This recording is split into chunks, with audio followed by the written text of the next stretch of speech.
जैसा कि हमने फोरकास्ट किया था, कल हमें कोस्टल आंध्र प्रदेश, उड़ीसा, तेलंगाना और रायलसीमा के एक आधे स्थानों पर भारी वर्षा देखने को मिली है। वहीं पे भारत के लगभग अनेक स्थानों पे हमें कल हल्की से मध्यम वर्षा और थंडर स्टॉर्म और लाइटनिंग एक्टिविटी भी देखने को मिली है।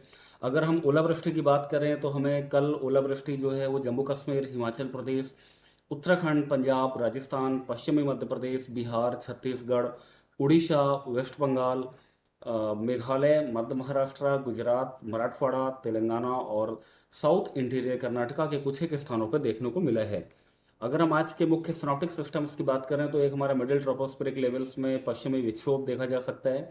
उसके साथ ही लोअर ट्रोपोस्फेरिक लेवल्स में एक साइक्लोनिक सर्कुलेशन दक्षिणी राजस्थान में, दूसरा साइक्लोनिक सर्कुलेशन उत्तरी पूर्वी राजस्थान में और एक और साइक्लोनिक सर्कुलेशन जो कि बांग्लादेश के पूर्वी हिस्से में देखा जा सकता है। और लोअर ट्रोपोस्फेरिक लेवल्स में इन साइक्लोनिक सर्कुलेशन के अलावा एक तरफ हमारा उत्तरी पूर्वी अरेबियन सी से लेकर के राजस्थान तक जा रहा है, जिससे कि एक अच्छी खासी मॉइस्चर फीडिंग हो रही है।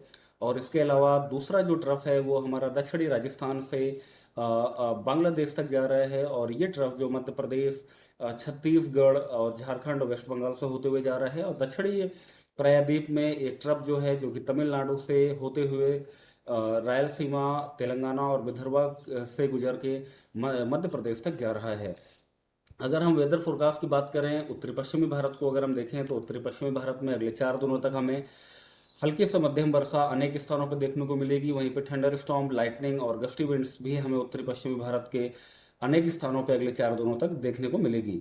अगर हम ओलावृष्टि की बात करें तो हमें हिमाचल प्रदेश और उत्तराखंड में अगले 4 दिनों तक ओलावृष्टि देखने को मिलेगी। और वहीं पे जम्मू कश्मीर, पंजाब, हरियाणा, राजस्थान और उत्तर प्रदेश में अगले 24 घंटे तक हमें एक आध स्थानों पर ओलावृष्टि देखने को मिलेगी। वहीं पे अगर मध्य भारत और पश्चिमी भारत की हम बात करें तो मध्य भारत और पश्चिमी भारत के कुछ एक स्थानों पे हल्की से मध्यम वर्षा हमें अगले 3 दिनों तक देखने को मिलेगी। उसके साथ ही थंडर स्टॉर्म, लाइटनिंग और गस्टी विंड्स भी हमें पश्चिमी और मध्य भारत के कुछ एक स्थानों पे अगले 3 दिनों तक देखने को मिलेगी।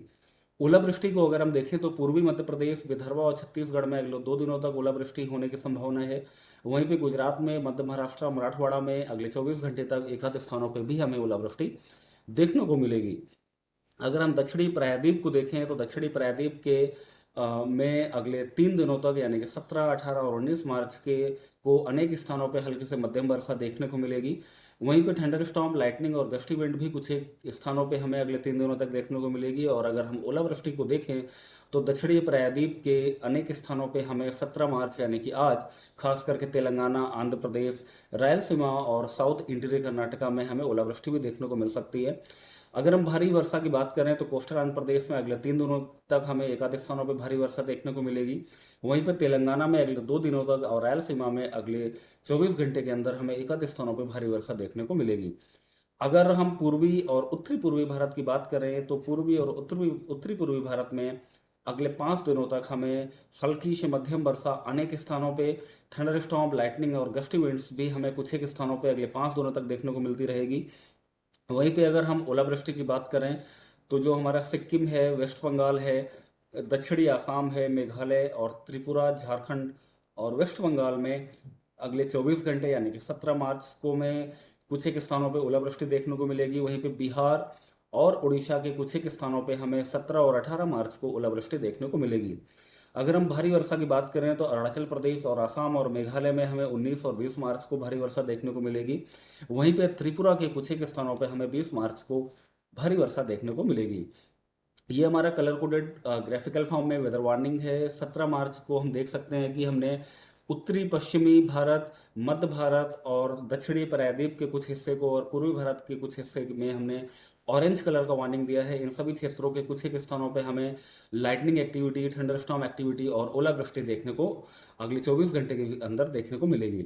वहीं पे 18 मार्च को हमने कोस्टल आंध्र प्रदेश, तेलंगाना और छत्तीसगढ़ को ऑरेंज कलर किया है, यानी कि इन सभी क्षेत्रों में हमें ओलावृष्टि देखने को मिल सकती है। वहीं पे कोस्टल आंध्र प्रदेश और तेलंगाना के एक आध स्थानों पे भारी वर्षा भी देखने को मिल सकती है।